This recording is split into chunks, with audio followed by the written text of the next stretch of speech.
In this video, you will learn how to create your own AI pet in just simple steps. Let's get begin. So I am going to use this Market Palace animals which I downloaded for free. I will link that in my description. You can download that from there. And I am going to use this wolf one for my pet. You can go with your own pet if you have. So firstly, we will create a blueprint for actor and you can name it whatever you want. I am just going with BP underscore pet.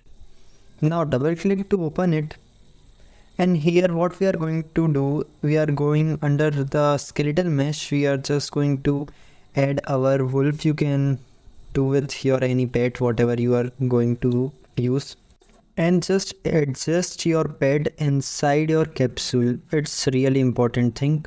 I think that much is kinda good. Let me see.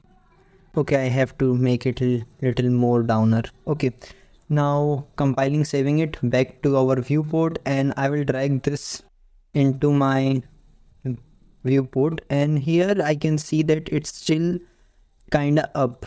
I have to make it more downer so that it feels like it's really touching the ground. Okay, again coming back to viewport, and here I'm just going to make it little downer. I mean, yeah, that much. Yeah, this is kind of good. Now, if here I see, yeah, it's kind of great. Okay, it's looking good. Now the thing we have to go for it is blueprints. So coming here, just delete this both. We don't need them. And we are going to create a custom event. So add a custom event. You can name it whatever you want. I am just going with follow. Follow the player, whatever you want to name it, you can. I'm going with just follow, and after that here we get a node of move to AI. It will actually make our pet or whatever you say character to really move.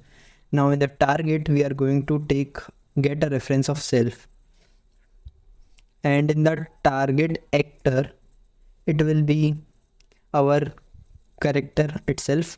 So get player character. Now after success it will again follow the player, and I'm going in the begin play and also adding a follow here so that it will become infinite and it will follow our player infinitely. And here in the occupations ratio I'm going to make it 150. Actually occupation ratio tells us how much distance a character or actor will stop after reaching to our main destination. Now here after playing this you can find that nothing really going to be happen.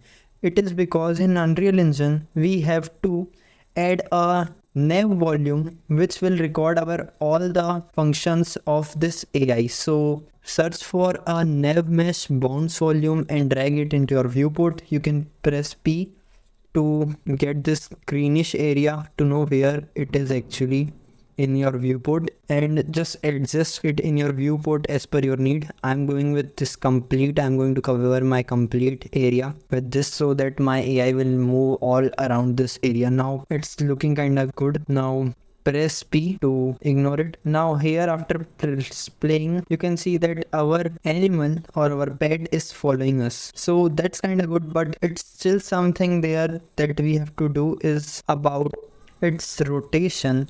So actually its rotation is kind of bit laggy, so we have to fix it. So first go into the class default and search for YAW, and now just make sure to untick it, and under the player's character movement go and drag down and go inside the character movement rotational setting and turn on this. Compile, save, and back to our viewport, and here now you can see that its rotation is kind of bit good as compared to earlier one.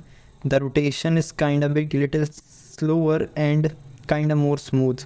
So now we have to look out for its animation.